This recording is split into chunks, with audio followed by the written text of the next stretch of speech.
Fala galera, professor Matheus Teixeira na área novamente. Estou gravando mais um vídeo para vocês aqui no canal do César, dessa vez para falar de uma área que eu gosto bastante, do estudo das linguagens. Especificamente para você que vai fazer a prova da SPSEX, como gabaritar português e inglês. O conteúdo que eu vou falar aqui também serve para aqueles que vão fazer a prova da AFA, por exemplo, prova da IAR, mas eu quero falar bem direcionado para a realidade da SPSEX, porque é uma realidade que muita gente vem me perguntar. Me parece que o pessoal que vai fazer a prova da AFA já tem uma certa facilidade maior em linguagens. Eu, quando fiz a prova da SPSEX, tirei 18 de 20 em português e literatura, né? Errei duas coisas ali de besteira, de gramática, e gabaritei o inglês. Isso lá pelos idos de 2018. Tô ficando velho, né? Já tem 6 anos isso, veja só. E eu percebia, né? Entre os meus colegas de curso, entre aqueles que vinham me pedir ajuda. Logo depois, um ano depois, eu comecei o meu canal no YouTube e muita gente vinha me pedir ajuda. Eu notava uma coisa muito grave, que a maior parte das pessoas tirava notas baixas em linguagens, não conseguia um bom desempenho no português, não conseguia um bom desempenho em inglês, não era por falta de estudo. Eu me lembro em específico de um colega meu, um xará até, chamava Matheus também, que ele se esforçava pra caramba. É aquele cara que você via que ele estava realmente se esforçando, estava fazendo muitas questões, estava assistindo muitas aulas, mas parecia que o negócio não absorvia, o negócio não entrava, não adiantava. Era como se ele estivesse dando com a cabeça na parede. E por que acontecia isso com ele? Porque no estudo de linguagens, assim como na matemática, a gente tem que dar aquele passo para trás e formar aquela base, né, que é aquele conteúdo de ensino fundamental mesmo, aquele conteúdo bem fundamental, né? Aquele conteúdo que são os fundamentos mesmo da matemática. Nas linguagens, a gente também tem que fazer um trabalho análogo. Só que esse trabalho, ele é um pouco mais difícil. Muito mais difícil, aliás. Não é um pouco, não. Muito mais difícil. Esse trabalho que a gente tem que fazer nas linguagens é um trabalho de superar um certo analfabetismo funcional que eu e você certamente temos um coeficiente de analfabetismo funcional por sermos brasileiros. O que é o analfabetismo funcional? Existe o analfabetismo normal, né? O analfabetismo é a pessoa que não sabe ler. Você dá um texto para ela, ela não sabe ler. O analfabeto funcional não é assim. Ele sabe ler, mas ele não consegue retirar o significado das coisas. Ele consegue converter os sons das letras em palavras. E ele até sabe o que uma palavra significa. Mas ele não consegue entender o sentido, por exemplo, de uma frase. Ele não consegue entender o sentido de um texto. Então ele lê um contrato inteiro e no final ele não entendeu nada do que ele leu. Ele lê um texto inteiro e no final ele não entendeu nada, ele não lembra de nada, ele não consegue entender. O analfabetismo funcional aqui no Brasil é uma coisa que meio que passa de geração em geração, né? Tem gente aqui que é analfabeto de pai e mãe. Porque veja, qual é o contato que o brasileiro tem com a língua, com a literatura? É quase nulo. As casas brasileiras não têm livros, só tem uma televisão enorme comprada em 36 vezes na Casa Bahia, né, e colocada muito maior do que a sala. Você tem que quebrar a parede da sala para botar a televisão. A formação do imaginário do brasileiro acontece em cima de novela da Globo, em cima enfim, né, essas bosta que tem por aí, BBB. Então a gente tem 3 níveis desse analfabetismo funcional aqui no Brasil. Primeiro é o nível social. Existe uma verdadeira resistência, uma verdadeira raiva à educação, à cultura. Veja que se você perguntar para qualquer pessoa aí na rua, né, você gosta de livro? Ah, Deus me livre, livro. Né, o Lima Barreto, lá no século XX, ele já falava disso. Né? Tem o livro Triste Fim do Policarpo Quaresma. Né? O Policarpo Quaresma era um cara que ficou maluco, mas que era um literato. E as velhinhas lá, que eram vizinha dele, né, quando ele abria a janela, ficava perguntando, mas por que ele tem tanto livro? Ele é magistrado, por acaso? O brasileiro não consegue conceber o fato de que alguém possa ler livros para o seu melhoramento, para a sua formação humana. Não. A cultura, o conhecimento, tem que ser todo voltado para coisas pragmáticas. Então, eu estudo para passar na escola, depois eu estudo para passar no concurso, depois eu estudo para passar numa faculdade. É só isso que eu faço. E terminou aquilo ali, jogo tudo fora. Não preciso mais disso. Agora eu tenho um diploma que prova que eu sou inteligentinho. Então, como eu sou inteligentinho, eu não preciso fazer mais nada, né? Agora eu sou autoridade no que eu falo. Então eu tenho meu diploma, sou autoridade, sou inteligentinho, eu abro a boca e todo mundo tem que ficar calado. Pois bem, olha só. Diploma não é fórmula mágica. Aqui, ó. Tome seu diploma. Pronto, recebeu a inteligência. Não é assim que funciona. Você pode ter 10 diploma e ser burrão. Aliás, eu e você vivenciamos isso, não foi? 12 anos de escola. Conclusão do ensino médio. Toma teu diploma aqui, meu filho. Tá diplomado. E aí? Agora você tá estudando pro concurso militar, né? Por quê? Porque você não aprendeu nada. 12 anos de penitência, né, na escola para não aprender nada. Então existe esse analfabetismo funcional, social, assim, porque o brasileiro vê o conhecimento como algo a ser instrumentalizado, não como algo a construir a sua vida. Existe na dimensão familiar, né? Ou seja, você não tem nenhuma referência na sua família de gente que busque conhecimento de verdade, gente que queira ler, que queira crescer, que queira aprender. E existe uma dimensão cultural da coisa mesmo também. Que é assim, você não é estimulado, né? O que é apresentado para você são coisas ridículas. Lá na escola te apresentaram, né, livros que você não tinha o mais mínimo interesse para ler. E você ficou traumatizado com aquilo. Falou, não, quero saber de livro porque, pô, com 10 anos de idade, me mandaram ler lá o tal do Policarpo Quaresma. Mandaram ler Macunaíma. Cara, não é um livro para uma criança de 10 anos de idade, né? É um livro para adultos. Então o que acontece? Qual que é o problema disso? É que nós já começamos a nossa trajetória do estudo para o concurso com baixo grau de inteligência linguística. Ou seja, você não consegue usar a língua muito bem. Você não domina a língua muito bem. Se você não domina a língua muito bem, se você não consegue entender a tua própria língua muito bem, que dirá o inglês, né?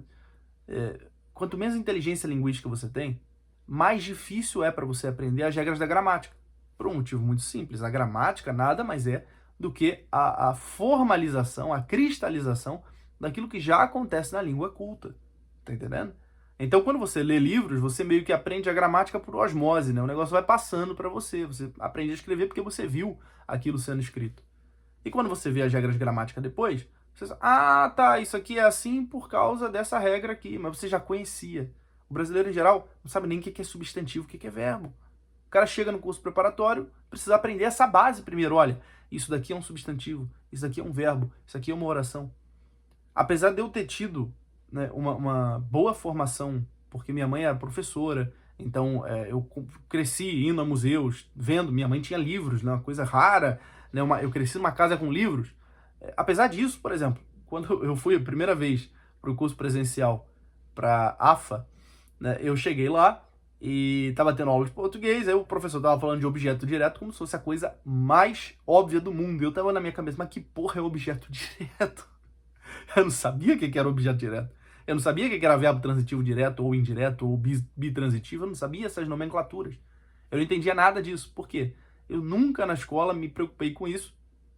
E eu simplesmente, né, caguei para aquele negócio. Nunca aprendi. Então eu não sabia o que era mesmo. Eu ficava ali, pô, mas o que é isso, cara? E grande parte da minha dificuldade para aprender a gramática, no nível que os concursos militares exigem, foi de aprender as nomenclaturas. De entender o que é cada coisa. De saber identificar o que é verbo, o que é sujeito, o que é substantivo, o que é adjetivo. Eu não sabia essas classificações. Então, primeiro de tudo, né, o que a gente precisa fazer? A gente precisa sair desse mundo médio do brasileiro que vê o conhecimento como um negócio que só serve para você conquistar lá o seu diplominha, né, para você fingir que você é uma autoridade intelectual. Tem que sair desse mundo médio. A gente tem que levar a sério o seguinte: o ser humano foi feito para melhorar sempre cada vez mais. E quando o ser humano não está nessa trajetória de melhora, de crescimento contínuo, você pode ver que é igual água podre. Aqui que acontece com a água que fica parada num balde lá no quintal da tua casa? Vai apodrecendo, começa a dar bicho, mosquito da dengue, fica um fedor do cacete, com aquele lodo. O ser humano é assim também. Se não estamos em movimento, a gente começa a apodrecer.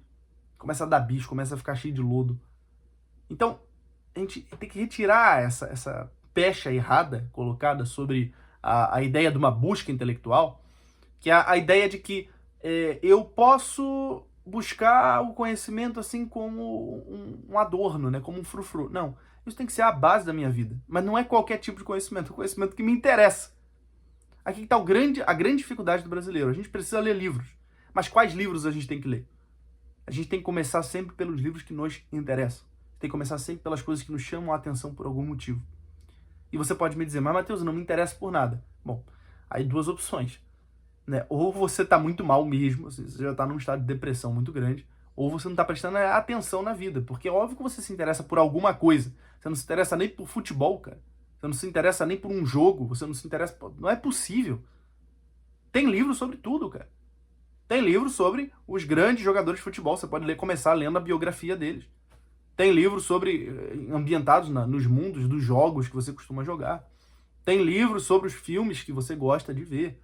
Você pode começar aí, você não gosta de música, tem livros contando a história lá da banda que você mais gosta. Começa por onde te desperta a curiosidade. Ah, Matheus, mas qualquer leitura vai me ajudar com a inteligência linguística? Sim. Não vai necessariamente te ajudar a ficar inteligente, mas a dominar a língua? Sim. Agora, esse é só o começo. O que vai acontecer? Você vai começar por aí. E isso vai te despertar para outras coisas. Isso vai te despertar para outros conhecimentos. Então você vai ler aquilo ali, aquilo vai te chamar a atenção, você vai falar, poxa, isso daqui é interessante. Poxa, isso aqui eu podia estudar um pouco mais sobre isso. Aí você vai começar a procurar outros livros e outros livros e outros livros. Você começa uma vida de leitura. Mas como é que tem que ser essa vida de leitura? É uma coisa muito importante você não tirar da sua mente que a leitura ela tem que ser como a academia. Funciona você pagar 1 ano de academia e 2 vezes e nunca mais ir? Todo mundo sabe que não. Né? Todo mundo sabe que não. Você tem que transformar a academia num hábito. Quer treinar direitinho? Então, cara, você vai 3 vezes na semana, 4 vezes na semana, você tem que ter hora para ir, você tem que organizar a tua vida para isso.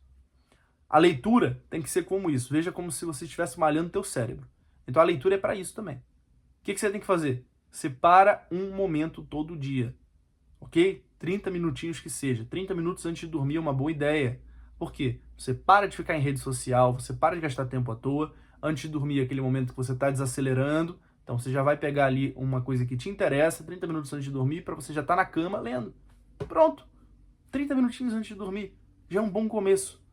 Depois você vai perceber que você precisa aumentar isso. Né? Você vai perceber que a vida te pede mais. Você tem mais curiosidade, você tem mais sede de conhecimento. Mas esse é um bom começo. É por aí que você vai começar a coisa.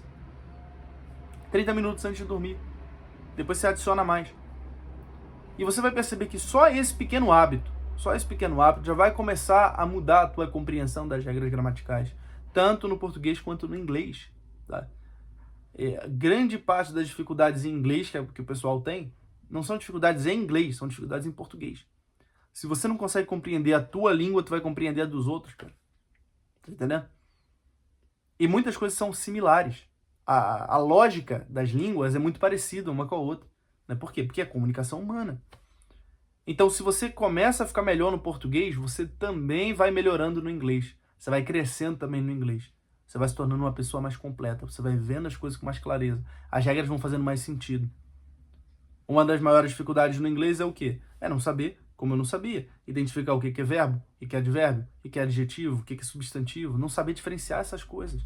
Não saber classificar qual é a função sintática de uma determinada palavra. Não ter vocabulário. Então você começa fazendo isso só para o português, depois você começa a aumentar isso para o inglês também. Mas veja que eu estou propondo para você aqui é uma mudança total de vida. Eu não estou propondo para você uma dica, uma técnica. Eu estou propondo que você adote um ponto de vista diferente sobre a vida. Um ponto de vista no qual você aceita que a vida tem sentido. E o sentido da vida passa por aprender sempre cada vez mais. Prestar atenção nessas coisas que te causam curiosidade, prestar atenção nessas coisas que te chamam a atenção e dar-se a elas. Dar do seu tempo. Ler livros sobre elas. Se dedicar a aprender alguma coisa que preste. Mesmo que seja alguma coisa que preste, bobinha, como a vida de um jogador de futebol. Mas é por onde você vai começar. Daí você vai para outras coisas. Você tem que começar por algum ponto.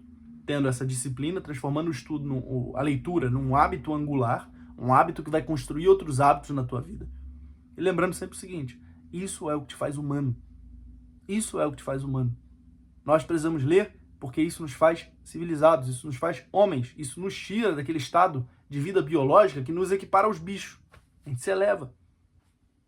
Então por isso que a gente tem que ter vida de leitura. Por isso que a gente tem que se interessar por esses assuntos que nos chamam a atenção. Porque tem alguma importância existencial ali. E se você começar a fazer isso, começar a levar a sério essa proposta da vida de leitura, eu garanto para você, seus acertos com 30 minutos por dia, seus acertos vão aumentar em português, vão aumentar em inglês, mas muito mais do que isso. Tua vida toda vai mudar, tá bom?